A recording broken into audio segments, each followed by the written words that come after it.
Panginoon upang ipahiya ang mga marurunong sa sanlibutan ito. That's why wag po tayong magtaka, iba't iba po ang istorya ng ating mga disciple dito sa Bible. At ganoon din po ang ating mga buhay. No? Iba't iba po tayo ng istorya sa ating conversion. But the most important thing ay dapat ipakita natin yung pagbabago ng ating Panginoon sa ating buhay. Ano po? So, kaya nga po, maganda pakinggan na kung saan ang ating mga disciple dito sa Bible, no?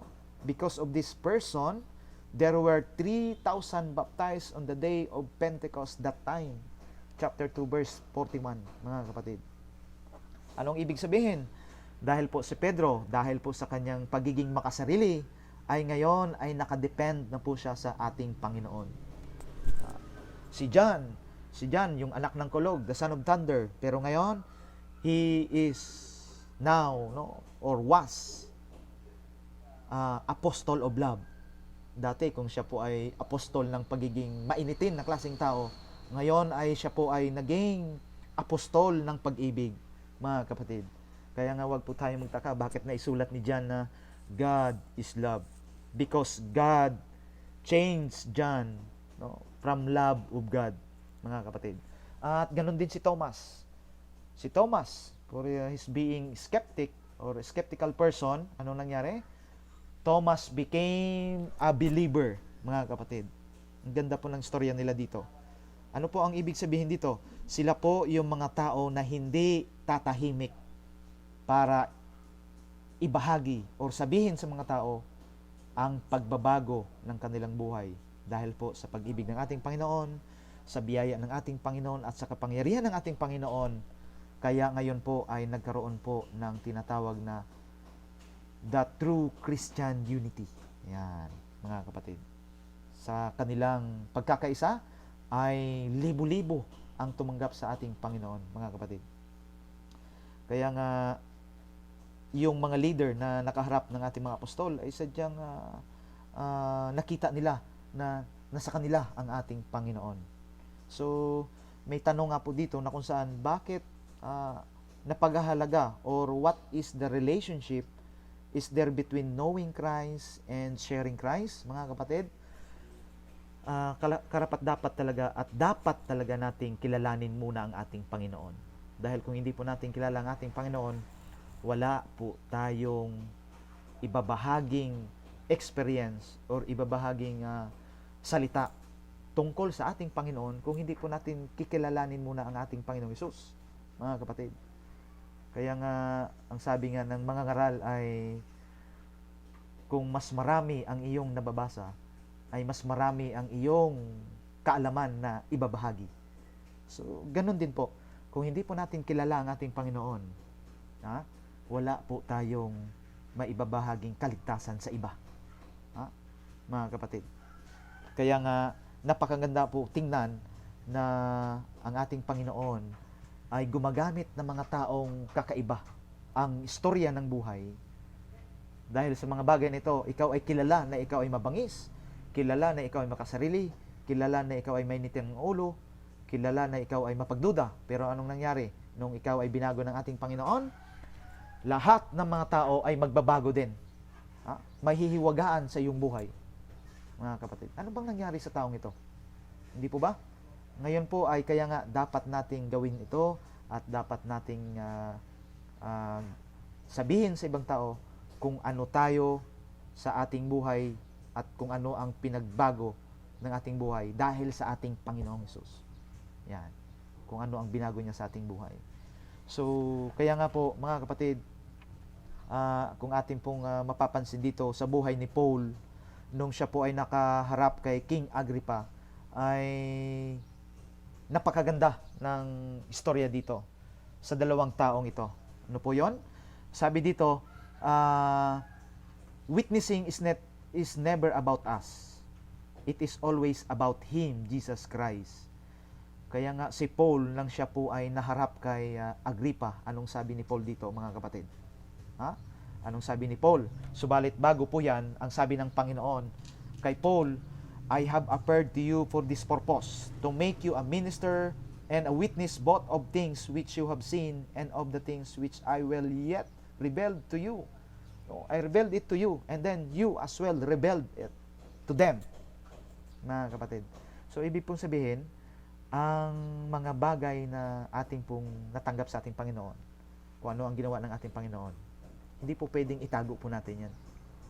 Dapat po nating ibahagi, sabihin sa ibang tao, upang kung kanilang makita ang pagbabago sa iyong buhay, sa isang tao, maaakit sila sa ating Panginoon, mga kapatid. Ang ibig pong sabihin dito, nung panahon na atin pong makita si Pablo na nakaharap sa Sanhedrin kay King Agrippa, mga kapatid, ay napakaganda ng sinabi ni Pablo dito sa may Galatians chapter 2 verse 20. Ano po ang sabi dito? Sa may Galatians chapter 2 verse 20, ang sabi po dito ng ating apostol, I am crucified with Christ, nevertheless I live, yet not I, but Christ liveth in me, and the life which I now live in the flesh, I live by the faith of the Son of God, who loved me and gave Himself for me. Ibig sabihin, Paul was daily die. Yan, mga kapatid. Ibig sabihin, ay araw-araw yung nabubuhay sa kanyang sarili ay ang ating Panginoon. I die daily, sabi ni Pablo. Ibig sabihin, yung conversion pala na nangyayari sa buhay ng isang tao sa atin ay hindi po pala one time lang. No? Dapat daily conversion. Tuloy-tuloy. Hindi po isang beses lang. Hindi po yung tinanggap mo yung ating Panginoon, then inilubog ka sa tubig, and then paglabas mo doon ay isang bagong nilalang ka na, tapos na ang conversion. Mga kapatid, ang sabi ni Paul, I die daily. Araw-araw.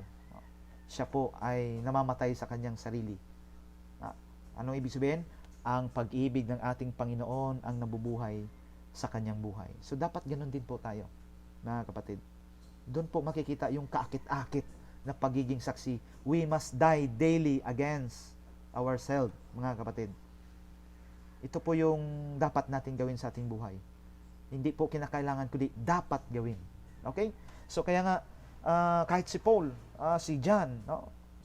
si John, sabi niya dito, kung ano ang naisulat ni John sa may 1 John chapter 1 verse 1 to 3, ang sabi niya po dito, iyaong buhat sa pasimula, iyaong aming narinig, iyaong nakita ng aming mga mata, iyaong aming namasdan at nahipo ng aming mga kamay tungkol sa salita ng buhay, at ang buhay inahayag at aming nakita at pinatutuhanan, at sa inyo'y aming ibinabalita ang buhay na walang hanggan na kasama ng Ama at sa atin ay nahayag. Iyaong aming nakita at narinig ay siya rin naming ibabalita sa inyo, upang kayo naman ay magkaroon ng pakikisama sa amin. Oo, at tayo ay may pakikisama sa Ama at sa kanyang Ama na si Hesukristo, anak na si Hesukristo. Mga kapatid, ito po yung statement or yung isinulat ni John na kung saan, kung ano ang kanilang narinig, kung ano ang kanilang natanggap tungkol sa buhay na walang hanggan, ay siya rin naming ibinabalita sa inyo. Ano po ang ibig sabihin? Hindi po tatahimik ang iniligtas ng ating Panginoon at binago ng ating Panginoon, mga kapatid. Kaya nga po, bilang isang tagasunod ng ating Panginoon, ay ito rin po ang dapat natin gawin upang makapagbigay tayo ng isang kaakit-akit na pagsasaksi or isang kaakit-akit na saksi, mga kapatid, dito sa mundong ito. We must preach or we must share the message to the people, mga kapatid, especially sa lahat po ng ating mga miyembro ng ating pamilya sa loob ng ating tahanan, no, mga kapatid. Kaya nga napakaganda po na ating pong mapansin at makita na ang biyaya ng ating Panginoon ay siyang nagbabago sa ating buhay, na kung saan yun po ang kapangyarihan upang tayo ay araw-araw mamatay tayo sa ating mga sarili. Kaya nga sabi dito, witnessing is not about us, but God. Patayin po natin yung ating mga sarili. Kundi ang dapat makita sa ating buhay ay ang ating Panginoon, mga kapatid. So, it is to share His forgiveness, His love, no? His everlasting love, na dapat ay marinig din ito ng mga tao na hindi pa nakakakilala sa ating Panginoon, mga kapatid. Kaya nga, sabi dito, the wonderful love of Christ will melt and subdue hearts. Kita nyo na? Yung napakaganda at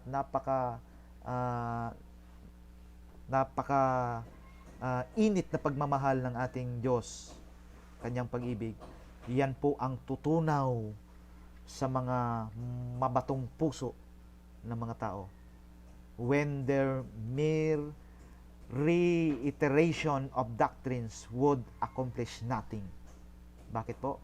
Dahil ang pag-ibig ng ating Panginoon ang siyang magpapalambot sa mga puso ng mga taong ito. Yun po ang dapat din nilang makita sa ating buhay. Dahil po sa pagiging kaakit-akit na pagiging saksi, mga kapatid, ay makikita po natin ang hindi kapanipaniwalang mga bagay na ginagawa ng Panginoon sa buhay ng tao, mga kapatid. Kaya nga, ang kapangyarihan ng personal na pagpapatotoo, mga kapatid, God will give us power, knowledge, and wisdom to stand and to speak about Him, Jesus, the Savior, mga kapatid. So, kaya nga, nakapagtataka at napakaganda din tingnan na kung saan, according sa ating lesson study, the first missionary used on that place in Decapolis was the man na kung saan yung naposes, no? Isang mabangis, isang baliw, sinapian, mga kapatid. Subalit binago ng ating Panginoon at inutusan, go and then tell them what God did to you, mga kapatid. Doon mo makikita yung isang kakaiba na kaakit-akit na pagiging saksi ng ating Panginoon sa taong ito. Malimit ay ginagamit ng Panginoon, no? Madalas ay yung mga taong walang kwenta ay yun pa ang ginagamit ng Panginoon. Kung saan pa yung mga mangmang ay yun pa ang ginagamit ng Panginoon upang ipakita sa buong mundong ito ang kapangyarihan ng Panginoon na kung saan ay may kakayahang magbago ng buhay ng isang tao. Walang iba kundi ikaw at ako, tayong lahat bilang mga Seventh-day Adventists, mga kapatid, ay naging madilim ang ating buhay, subalit binago po tayo ng ating Panginoon. So marami pong salamat sa pagkakataong ito na tayo po ay nagkaroon ng ganitong pag-aaral na ibinahagi sa atin ng ating Panginoon. Unang-una na nagkaroon po tayo ng mga ehemplo sa Biblia upang magkaroon po tayo ng dapat sundan, kung ano ang dapat tamang pamamaraan, kung ano ang dapat gawin, mga kapatid, sa hakbang upang tayo ay maging kakit-akit na saksi ng ating Panginoon sa sanlibutan ito. Maraming pong salamat muli sa inyo, mga kapatid, at nawa ang Panginoon ang siyang mag-bless sa bawat isa po sa ating lahat, especially po sa araw ng Sabat na ito. Ay nagpapasalamat po ako sa inyo sa pagkakataong ito, especially sa ating pong Panginoon, na magkaroon po tayo ng pag-aaral sa kaunting panahon nito. Maraming pong salamat at happy Sabat po sa lahat. At tayo po ay manalangin. Marami pong salamat, Panginoon, sa pagkakataong ikaw ay nagbigay muli ng isang paalaala sa pagiging tunay na kaakit-akit na pagiging saksi, Panginoon, na kung saan ang iyong pag-ibig, ang iyong kapangyarihan at biyaya ang siyang mangunguna at magbubuo sa aming buhay upang kami ay maging isang kaakit-akit na saksi dito sa sanlibutan ito. Maraming salamat sa pagkakataong ikaw ay naging kabahagi at kasama namin, Panginoon, sa mga oras na ito.